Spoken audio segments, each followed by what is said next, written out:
Châlons-en-Champagne, France, August 15, 1944,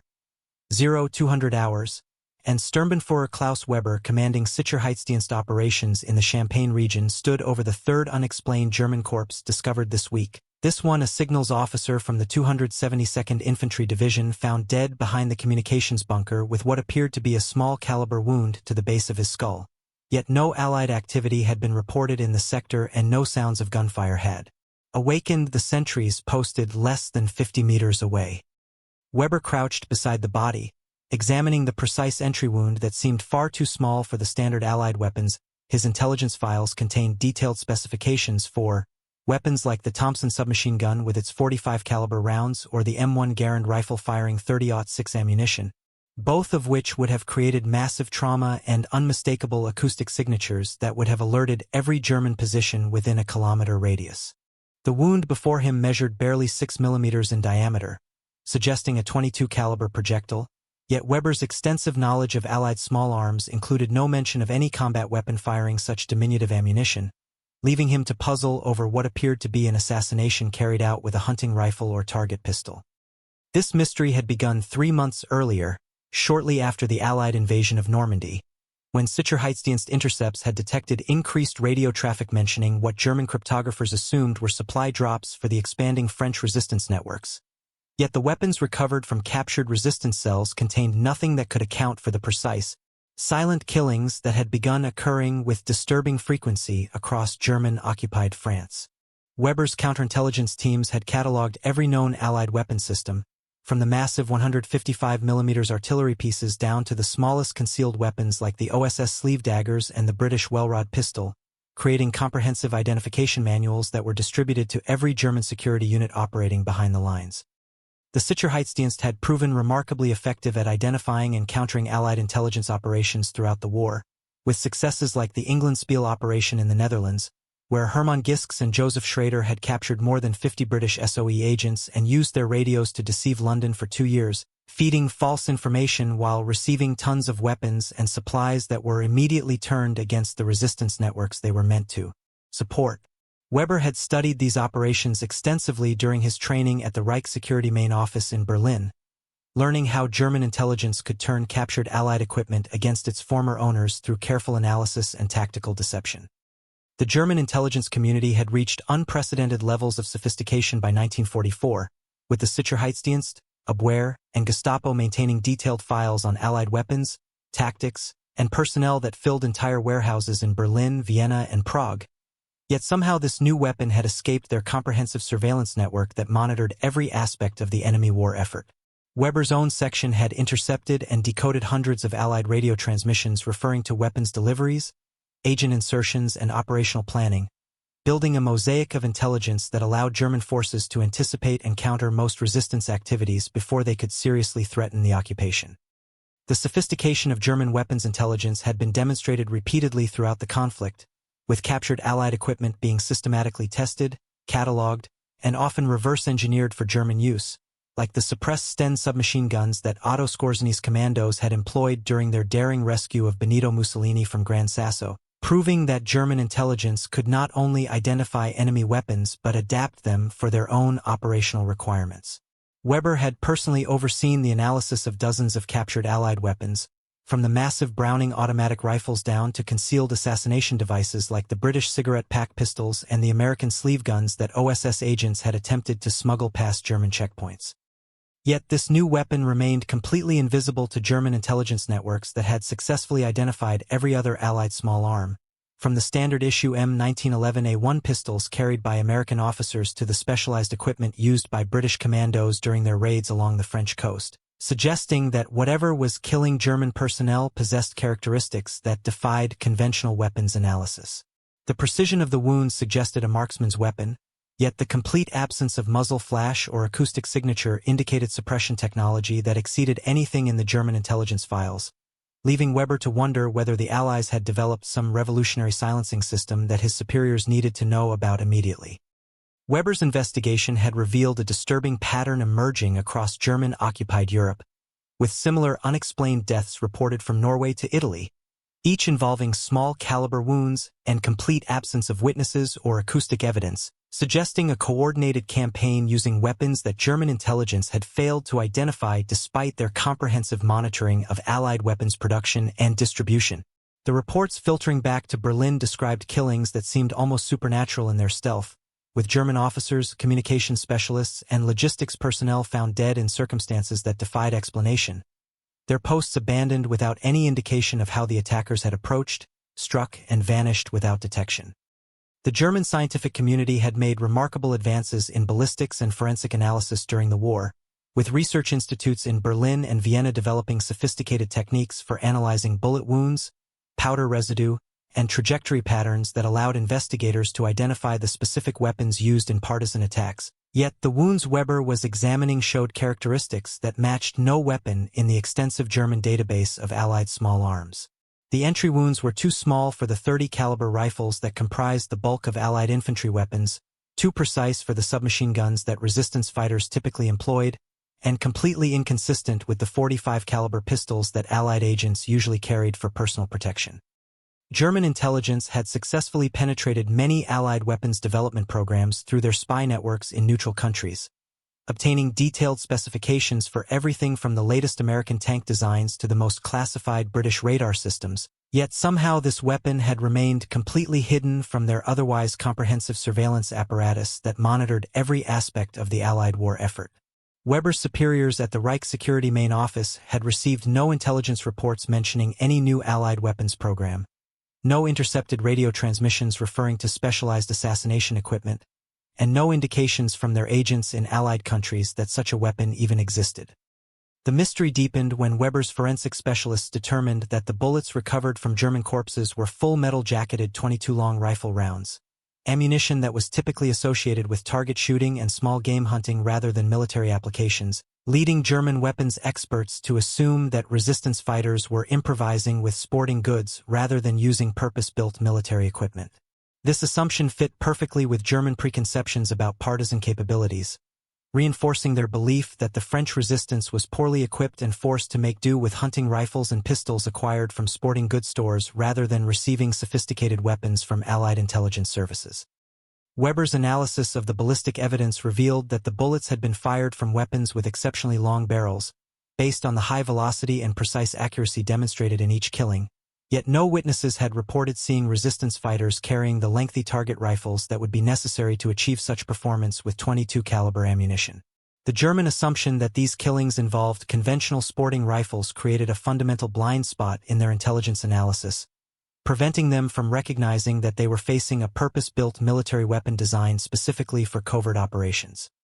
The Sicherheitsdienst had developed extensive profiles of Allied intelligence personnel and their equipment preferences, knowing that OSS agents typically carried .45 caliber pistols, that British SOE operatives favored .32 caliber automatic pistols, and that resistance fighters generally used whatever weapons they could acquire through Allied supply drops or raids on German installations, yet none of these profiles included any reference to .22 caliber weapons being used for assassination missions. Weber's intelligence training had emphasized the importance of understanding enemy capabilities and limitations, yet his comprehensive knowledge of Allied weapons appeared to contain a significant gap that was now proving deadly for German personnel throughout occupied Europe. The German scientific approach to intelligence analysis had served them well throughout the war, with methodical cataloging and testing of captured equipment providing detailed understanding of Allied capabilities. Yet this systematic approach created blind spots when faced with weapons that fell outside expected parameters, like a military .22 caliber pistol that seemed to contradict every assumption about practical combat weapons. Weber's forensic specialists had become experts at identifying weapons based on wound characteristics, yet they were interpreting the evidence according to their existing knowledge base, which contained no reference point for understanding what they were actually seeing. Reports from other Sicherheitsdienst units across occupied France described increasingly bold resistance activities, with German communications personnel, officers, and specialists being eliminated with remarkable precision and stealth, yet none of these reports mentioned the distinctive acoustic signature that should have accompanied the use of conventional weapons, suggesting that the resistance had acquired some form of suppressed weapon that German intelligence had failed to identify. Weber's counterparts in other regions were reporting similar frustrations, with their investigations revealing clear evidence of professional assassinations but no understanding of the weapons being employed. The German intelligence community had successfully identified and countered most Allied weapons systems through careful analysis of captured equipment, intercepted communications, and agent reports. Yet this weapon seemed to exist in a complete intelligence vacuum, with no references in captured documents, no mentions in decoded radio transmissions, and no examples found among the tons of Allied equipment that German forces had seized throughout the war. Weber's extensive files on Allied weapons contained detailed specifications for hundreds of different systems, from massive artillery pieces to tiny concealed weapons, yet none of them could account for the precise, silent killings that were becoming increasingly common across occupied Europe. The sophistication of the attacks suggested professional military personnel rather than amateur resistance fighters, with each killing demonstrating tactical expertise and weapon handling skills that exceeded the capabilities of typical partisan groups. Yet German intelligence had no indication that Allied forces were deploying specialized assassination teams equipped with unknown weapon systems. Weber's analysis of the attack patterns revealed careful target selection, meticulous planning, and flawless execution that suggested extensive training and professional equipment, characteristics that German intelligence associated with elite units like British commandos or American special forces rather than irregular resistance fighters. Weber's investigation had reached a frustrating impasse, with clear evidence of a systematic campaign against German personnel, but no understanding of the weapons or tactics being employed, leaving him to file reports that described the effects without being able to explain the cause, a situation that was deeply troubling to intelligence professionals who prided themselves on their comprehensive understanding of enemy capabilities. The precision and stealth of these attacks represented a significant threat to German operations throughout occupied Europe, yet the complete absence of intelligence about the weapons being used left German forces unable to develop effective countermeasures. The German approach to counterintelligence had always emphasized understanding enemy methods and equipment in order to develop appropriate defensive measures. Yet this invisible weapon system defied all attempts at analysis and identification, representing a fundamental failure of German intelligence gathering that had previously been remarkably successful at penetrating Allied operations. Weber's superiors were demanding answers that he could not provide, explanations for a threat that seemed to exist outside the boundaries of German knowledge and experience. The timing of these mysterious killings coincided with the Allied breakout from Normandy and the rapid advance across France, suggesting a coordinated campaign designed to disrupt German communications and command structures at the most critical moment of the campaign. Yet German intelligence had detected no indications of such an operation despite their extensive monitoring of Allied radio traffic and agent activities. Weber's analysis indicated that these attacks were targeting key personnel whose elimination would have maximum impact on German defensive capabilities, demonstrating a level of intelligence and operational sophistication that required extensive planning and coordination. Reports from German units throughout France described a growing sense of unease among personnel, who knew that their colleagues were being eliminated by an invisible enemy using unknown weapons, creating psychological pressure that degraded operational effectiveness even beyond the direct impact of the killings themselves. Yet German intelligence remained unable to provide any explanation or guidance that might restore confidence in their defensive measures. Weber's own teams were becoming increasingly cautious in their movements, aware that they might be targeted by weapons they could not see, hear, or understand, fundamentally altering their operational behavior in ways that benefited the enemy. The German military had always emphasized the importance of intelligence superiority, believing that understanding enemy capabilities was essential for maintaining tactical and strategic advantages. Yet this invisible weapon represented a complete intelligence failure that left German forces operating blind against a threat they could not comprehend or counter. Weber's extensive training and experience in intelligence analysis had not prepared him for a situation where clear evidence of enemy action could not be correlated with any known weapon system or tactical doctrine. Weber's final report to Berlin would describe a systematic campaign of assassination using unknown weapons that appeared to fire .22 caliber ammunition with extraordinary precision and complete acoustic suppression, representing a significant threat to German operations that remained completely unidentified despite extensive investigation by experienced intelligence professionals. The implications of this intelligence failure extended far beyond the immediate tactical impact, suggesting that German understanding of Allied capabilities contained fundamental gaps that could prove decisive in the ongoing campaign. The Sicherheitsdienst had built its reputation on comprehensive intelligence gathering and analysis, yet this invisible weapon system represented a complete blind spot in their otherwise extensive knowledge of Allied equipment and tactics, demonstrating that even the most sophisticated intelligence apparatus could be defeated by weapons that operated outside expected parameters. Weber's investigation had revealed the effects of this unknown weapon but had completely failed to identify its nature, source, or characteristics, leaving German forces vulnerable to a threat they could neither see nor understand. Unknown to Weber and the entire German intelligence apparatus, the weapon eliminating their personnel was the high-standard HDM, a .22 caliber semi-automatic pistol equipped with an integral silencer that had been developed in complete secrecy by Bell Telephone Laboratories for the Office of Strategic Services, manufactured under the innocuous code name Impact Testing Machines, to conceal its true purpose from German spies who might have penetrated American weapons production facilities. The HDM represented a revolution in covert warfare, combining the stopping power of full metal-jacketed .22 long rifle ammunition with suppression technology that reduced the weapon's acoustic signature to approximately 77 decibels, roughly equivalent to a muffled cough, making it virtually undetectable during nighttime operations. The OSS had distributed these revolutionary weapons to their most elite operatives, including the Jedburgh teams who had been parachuting into occupied France since the night before D-Day,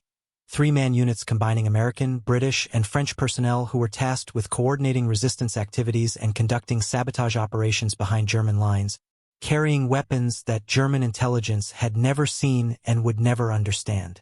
Each Jedburgh team received extensive training in the use of the HDM, learning to exploit its unique characteristics for maximum tactical advantage, while maintaining the complete secrecy that was essential for protecting this revolutionary weapons system. The high-standard HDM had been specifically designed to address the OSS requirement for a compact, silent weapon suitable for assassination missions in occupied territory, with Bell Telephone Laboratories developing an integral suppressor that enclosed the entire barrel and contained a complex system of baffles and brass mesh that virtually eliminated both muzzle flash and acoustic signature, creating a weapon that could eliminate targets without alerting nearby guards or witnesses. The pistol's .22 caliber chambering had been carefully selected to provide sufficient lethality when using full metal jacketed ammunition while keeping the weapon's size and weight manageable for covert operations, with the subsonic velocity of the rounds contributing to the suppressor's effectiveness. William Wild Bill Donovan, director of the Office of Strategic Services, had personally demonstrated the HDM's capabilities to President Franklin D. Roosevelt in the Oval Office, firing 10 rounds into a sand trap while the president conducted business with his secretary, then walking over to present the weapon and explain what he had just accomplished without the president's knowledge, proving that the HDM could be used for assassination missions in the most sensitive environments without detection. The demonstration convinced Roosevelt to approve full production of the weapon, with High Standard Manufacturing Corporation receiving a classified contract to produce 2,600 HDM pistols for OSS operations. The extreme secrecy surrounding the HDM program had been maintained through compartmentalization and code names, with the weapons being designated impact testing machines on all production documentation to prevent German agents from understanding their true nature should they encounter shipping manifests or factory records, while the limited production run ensured that only the most trusted OSS operatives would have access to these revolutionary weapons. The OSS had learned from earlier security breaches that German intelligence was remarkably effective at penetrating Allied weapons programs, making it essential to maintain complete operational security around any weapons system that could provide decisive tactical advantages. The HDM's integral suppressor represented a significant advance over earlier silenced weapons that used detachable suppressors, with the Bell Laboratories design creating a system that was both more effective and more reliable than anything previously available to intelligence operatives, while the weapon's resemblance to a conventional target pistol provided excellent camouflage should OSS agents be stopped and searched by German security forces. The pistol's 13.8-inch overall length and 48-ounce weight made it easy to conceal while providing the barrel length necessary for accurate shooting, with the 10-round magazine capacity ensuring sufficient firepower for typical assassination missions. OSS agents had been using the HDM throughout occupied Europe since early 1944, eliminating key German personnel with a weapon that left German intelligence completely baffled, unable to identify the source of the precise, silent killings that were disrupting their operations across the continent, while the complete absence of the HDM from German weapons intelligence files ensured that they would never understand what they were facing. The psychological impact of these unexplained deaths was amplifying the tactical effect, as German personnel became increasingly paranoid about an invisible enemy using unknown weapons, fundamentally altering their behavior in ways that benefited Allied operations. The Jedburgh teams operating throughout France had used their HDM pistols to eliminate hundreds of German communication specialists, officers, and logistics personnel, systematically degrading German defensive capabilities while maintaining complete surprise through the use of weapons that German intelligence could not identify or understand, creating a campaign of psychological warfare that exceeded the direct tactical impact of the individual assassinations. Each successful HDM attack reinforced German uncertainty about Allied capabilities, contributing to a growing sense that they were facing enemies who possessed superior technology and training. The German failure to identify the HDM represented a complete intelligence breakdown that would have lasting implications for their understanding of Allied capabilities, demonstrating that even the most sophisticated intelligence apparatus could be defeated by weapons that operated outside expected parameters, while the psychological impact of facing an invisible enemy using unknown weapons degraded German operational effectiveness throughout occupied Europe. Weber's investigation would remain forever inconclusive, a permanent mystery that haunted German intelligence files and reminded them of their fundamental failure to understand the true extent of Allied technological and tactical superiority. The high-standard HDM would continue to serve American intelligence services long after the war, with the Central Intelligence Agency inheriting the OSS inventory and using these revolutionary weapons throughout the Cold War, while the German intelligence community would never fully understand how completely they had been outmatched by a weapon they never learned to identify, remaining forever ignorant of the impact testing machines that had eliminated their personnel with such devastating effectiveness during the final year of World War II. Weber's final report to the Reich Security Main Office would describe the threat in terms that emphasized its mysterious nature, recommending increased security measures to protect against an enemy using unknown weapons and tactics, yet never coming close to understanding that he had been investigating the effects of America's most closely guarded weapons secret, a revolutionary silenced pistol that represented the cutting edge of covert warfare technology and tactical innovation. The HDM had succeeded beyond its designer's wildest expectations, not only in eliminating enemy personnel but in creating psychological uncertainty that amplified its tactical impact while remaining completely invisible to the sophisticated intelligence apparatus that should have been able to identify and counter it. The German intelligence community's failure to identify the high-standard HDM would stand as one of the most complete intelligence failures of World War II, demonstrating that technological superiority combined with operational security could defeat even the most experienced and well-equipped enemy intelligence services, while the weapon's continued secrecy ensured that this advantage would extend far beyond the wartime period. Weber and his colleagues would never know how close they had come to uncovering one of America's most important weapons secrets, remaining forever puzzled by evidence that pointed toward a revolutionary weapon system they lacked the knowledge to understand or identify.